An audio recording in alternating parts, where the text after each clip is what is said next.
welcome to the channel. Thanks so much for joining. So in today's little experiment, okay, I wouldn't really call it an experiment, but rather just me gauging what a K-swapped Civic, or any car for that matter, how it behaves as a daily driving car. So there's obviously a lot of speculation as to how a modified car would perform. Is it reliable? Is it heavy on petrol? What are the drawbacks? Today, what I'll be gauging the car against is my very own daily. So I drive a Honda Ballade 180i. That's my daily. It's original, mechanically at least. It's smooth. It starts up when I need it. Gets me to where I need to be, point A to B. And that's basically what we want in a daily. But obviously as a car guy, you want it to be a daily. But you also want it to look good, or you want it to be low, or you want it to be fast. And with that, usually there's some kind of trade-off. So that's basically what I'll be looking for. So my good friend over at Work Racing, Riyaad, Boenie, Isaac, recently finished the Civic over here. It's running a K20 FN2 Type R motor, mated to a 5-speed gearbox, running on a Spetronic management system.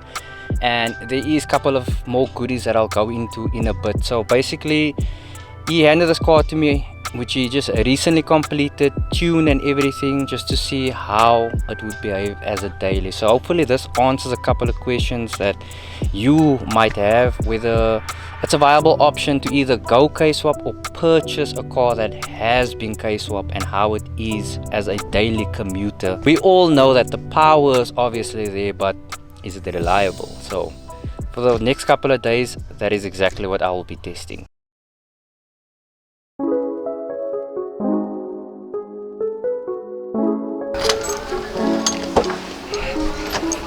Guys, let's give you a quick peek inside.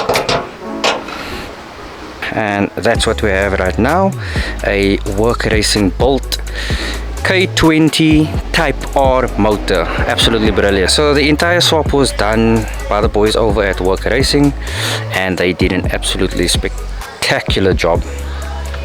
Looks nice and clean around here, I must say. And that's actually a massive difference from okay, so there was originally a D16 in here.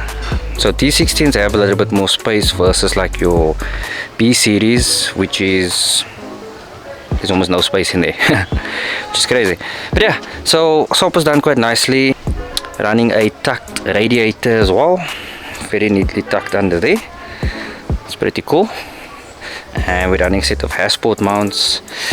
The subframe, I believe it's an EG subframe. On the exterior of the car, which is your Civic, new spec, we're running a set of Body Club P1 rims. Very nice. On the other side, same thing, except on that side, rims are still white. So it is my job to actually sort that out. I'll sort all of that. And recently I actually just sprayed and fitted a new lip to the car, and I think it tidies it up quite nicely. Color matched, of course, so that looks pretty good.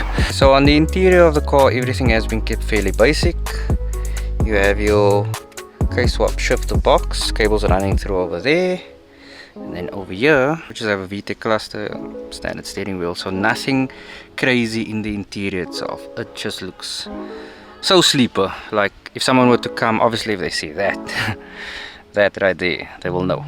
The way this shifter, I think this is absolutely perfect. And I mean, not only for racing itself, but for daily driving. The distance between, like, it's literally that. So first gear, hand is there, second gear, hand is there, third gear, hand is there, and you can hear it selects so nicely. Fifth gear and you're cruising. Reverse, I don't know, I think there's this thing with Japanese cars and the reverse gears. Sometimes you need to release the clutch, put back in, try and get it into reverse. With this is absolutely, and there you go, done. That's so nice. But yeah, on the interior side, again, nothing too crazy. It's just your everyday Civic. Just to give you guys a quick comparison, obviously, is your stock little shifter. So it's super low, and I mean, look at that distance. That is absolutely brutal. After driving that one now for some time, I would actually swap over to that. It would be so nice. But yeah, check there. Just get a bit further. The distance your hand needs to travel is extremely brutal. I don't know, that's just something that I, to be honest, prefer. Like, it's never been a problem for me to daily it like this, and the same applies to everyone around the world, of course. But now, just having that luxury of having your hand that close, especially when you're sitting in traffic, you have to get on all the time. It's literally just there. So I think just from a minimal effort standpoint, but I think it's primary focus, of course, with the shifter being that way, is for racing. You're right there, so you have crazy torques there, and you're shifting to second, your hand's right there. Whereas with this, as you can see, it just takes a bit of time to travel. So yeah, that's just something I wanted to note, something I picked up about it. This is bound to be an exciting few days with this absolutely well-built machine. I am super excited. I have been driving it around a bit, just feeling the car, and for me personally, its delivery, it's so smooth that I personally have not had any issue. Let me just have a sit. Any issue from jumping in from this into that, to be honest. The major key difference, of course, aside from that it's a hatch, but I'm now talking about engine, is the fact that it's probably twice the power of this, which it definitely gets you going at times, having that extra power. But I mean, from a day level perspective, absolutely perfect. It is perfect. Morning guys, I'm just gonna do a cold start test on the car. I think that's a concern for a lot of people when it comes to modified cars, myself as well. You know, when you're running management. Let me just get this out the gear. So the car has been sitting overnight. Let's see if we can just get it to start first time.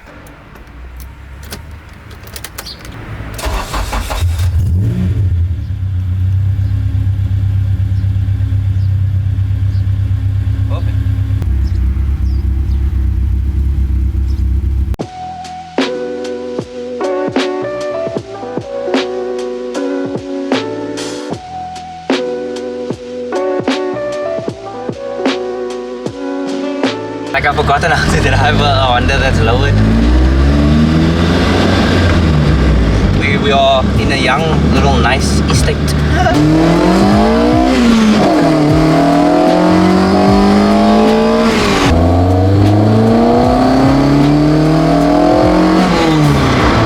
Making a pit stop at Woolies. Wifey needs to go shopping.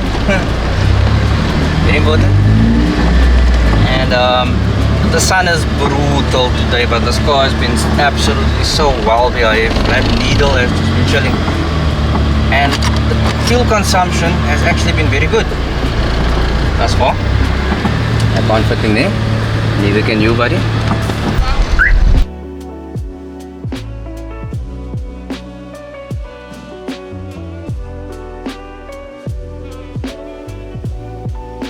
That now concludes day one of shopping. I'd say it's not that bad.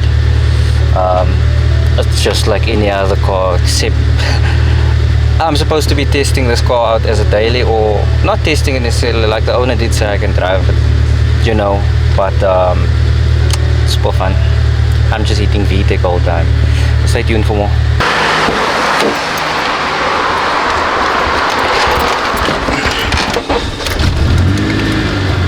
Lovely. Beautiful first time startup. So again, now part of the testing for the daily commute, the wife and I are going out on a little supper date, and we're gonna take the K. We're just making a pit stop by the garage. Very important. Right, so now I've been driving this car a little bit thirsty, you know what happens when you want to live in VTEC. Not the purpose here, but yeah, just make a pit stop. As you can see, it drives very nice, smooth. Power is absolutely linear. I hope you guys can hear me nice. Oh, he's a little bit loud. So, my brother, how are you? I'm okay, no problem. Okay, come in. I just need 200 and let it. All over the passenger, sir. Sorted, my brother. Thank you. I don't think I mentioned this previously. So this is actually now the second occasion that I have the car. Previously, when I first got it from Boenie, it was still in its stock configuration, and at that time we were recording. It was perfectly fine, perfectly reliable. My wife and I were driving around all all over the place basically. Before I actually got the car from Boenie the first time, he actually mentioned that he wants to throw in the cams. Basically he's work racing, or as they call them, Boenie spec cams. It's cams that he formulated, worked on. He knows what works best. Very good recipe, I must say. So yeah, I took the car back and the cams went in. They made actually very quick work of it. Cams went in, the intake was ported, and to be honest, yes, there's definitely a huge bump in power. The delivery, it's very nice, but it's still as smooth as it was. So if they weren't to tell me that the cams are already in, and he was to just say, you know what, come and collect the car, I would not have known if I would just drive it like as per normal. But the moment, obviously, when I put my foot, like, you know, into the corner, then you can actually tell it's quite brutal. But yeah, that's definitely one thing I like about these K series engines. They respond very well to modifications. They make crazy power. Of course, we know this is not a new thing, we know this, but just how smooth they actually remain, it's very nice. So yeah, K series and sushi. That was me, no? I did that. Letting the people's alarms go off. Wild, so loud. Yeah, so we're off to location number 2 now for wifey's food. Nando. Parking is always a mission. One thing I have to mention though, if you are spoiled with power steering, yeah, there's none of that. So I mean, that's just something that because I actually put up a post on Facebook, I believe, and one guy actually mentioned that, you know, you're gonna have to live without the power steering. Sure, when it comes to parking, it is a bit of a mission, but that's basically the trade-off. If you want extreme power, you're gonna have to lose one or the other. But it hasn't been an issue for me thus far, even though I daily a car that has perfect power steering. But yeah, time for more food. Finally I had your mango boba, and I just realized I don't have a cool drink. Enjoy. Let's grab ourselves some food. We can chill and talk a little bit. So yeah, like I mentioned earlier, the whole power steering thing, I mean, that's just something that you're gonna have to get used to. I'm not too sure whether there is a method in place, but this is running a EG subframe, so EKK2 mounts. EG subframe, that basically, if you're not familiar, it basically allows for the engine to be shifted a little bit more back, I believe, because I believe with the EK mounts, and then your shafts are basically sitting like that. It's no good. I'll show you guys this absolutely monstrous crunch platter I got at Nuri's. I'm still learning how to eat with chopsticks. How did they say? You put the one finger there, and then you put 2 fingers there, and you something like that. Let's see if I can actually do this.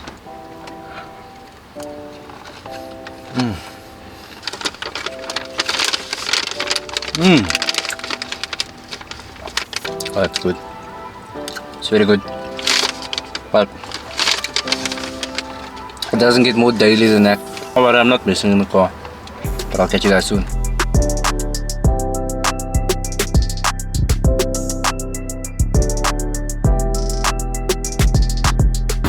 Speed bumps on mountains.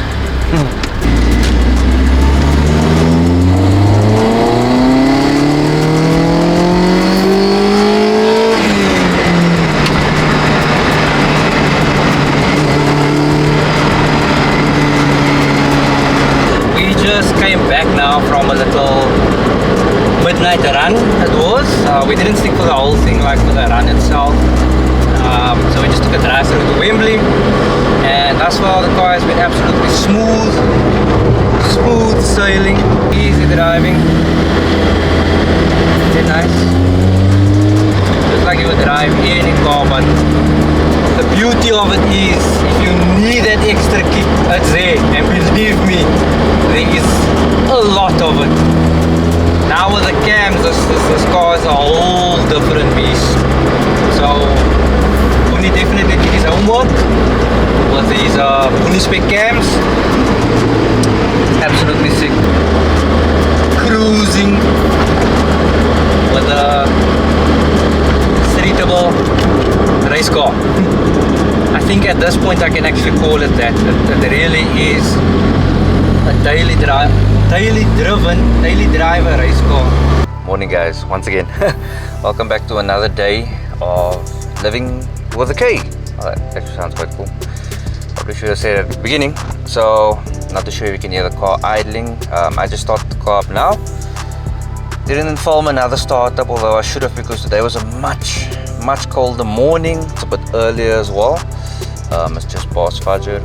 And again, absolutely perfect startup. So, it's Sunday.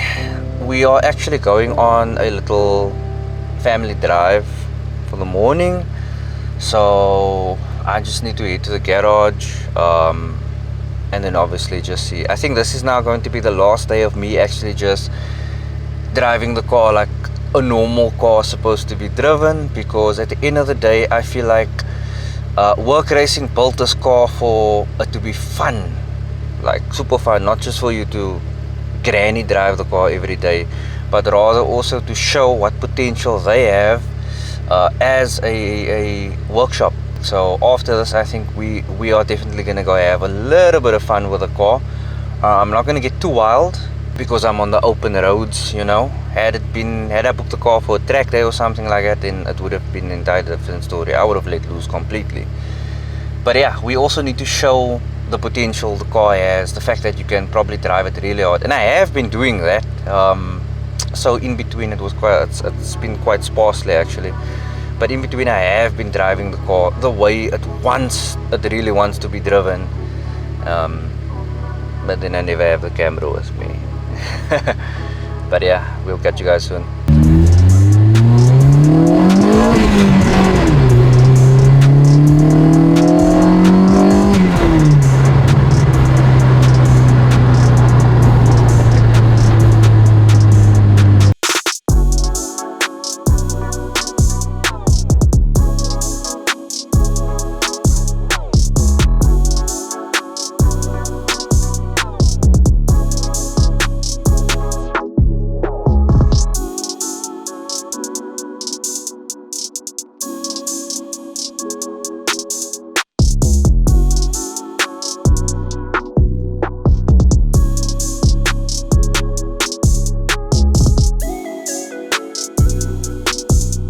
So before we actually head out, let me just show you guys. So I actually finished up the respray on the rims. My brother-in-law and I did it. Came out pretty sweet. Satin black. Look a lot better than the white. So look, see, nice. And I gave the car a nice wash as well. So she's looking mighty proper.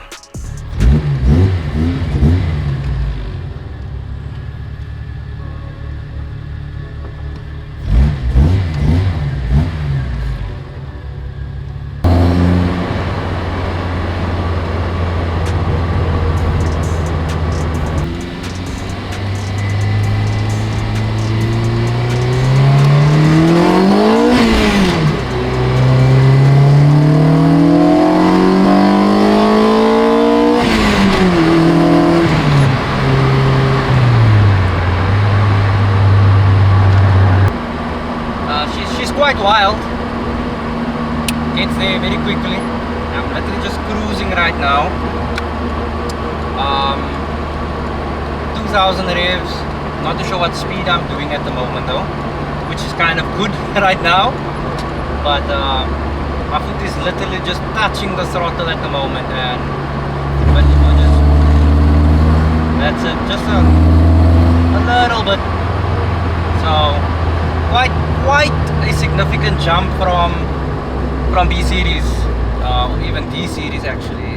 It's wild, absolutely wild. It's literally like you're driving the same car internally, but it has all that extra power.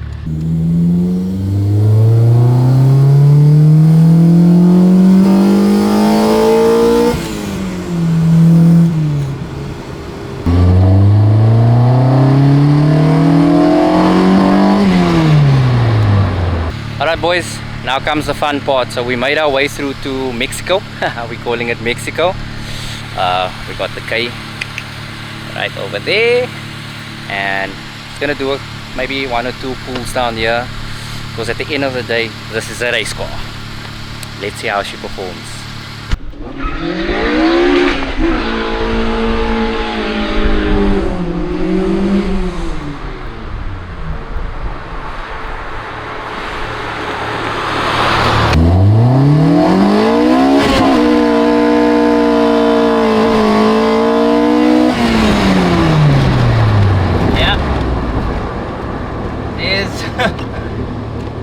There's no traction. There's no traction, guys. That's just spinning.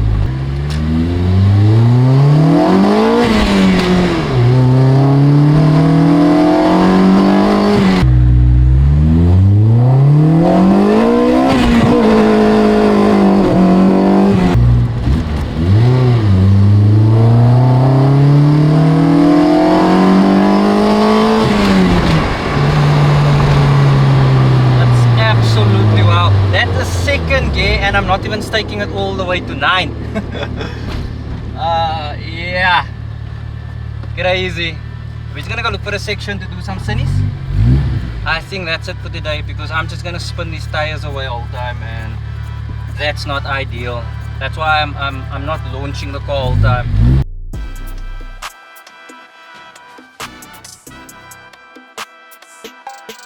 Right guys, and I think that's now the time for the conclusion here.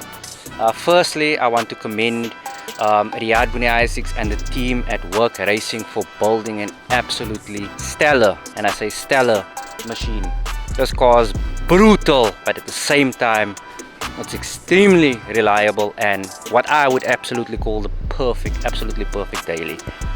The car never lets me down once. Not once at all. It's every single morning start up, go. They are still going to be doing a bit more work on the gearbox, I believe. Just need to confirm that. Add a little bit of extra spice, and it is running cams, which was basically designed and profiled by Boenie at Work Racing. So he knows what the recipe is, he knows exactly what he wants, and he gets it done to that exact spec. So that's in there with a ported intake, and I just absolutely can't explain. Like, I didn't push the car like super hard, like rev it until 9,000 like crazy, or drag out third or fourth or whatever, because the roads are very small there, and I don't want to do it on the open roads as much, of course. Not my car at the end of the day. But yeah, so in conclusion, is it a good daily? Definitely. And for me, someone that daily is a B series all the time, now jumping into a K, and a worked K for that matter, it's a game changer. So yeah, again, that's my conclusion. It's an absolutely perfect car, very nice. The Civic, I'm actually starting to like the platform a little bit. I like my 4 doors, that's personal preference, but it works for what it is. So hopefully we can see the car on the track soon one day, just to see how she performs. But other than that, thanks for watching, and check you guys soon.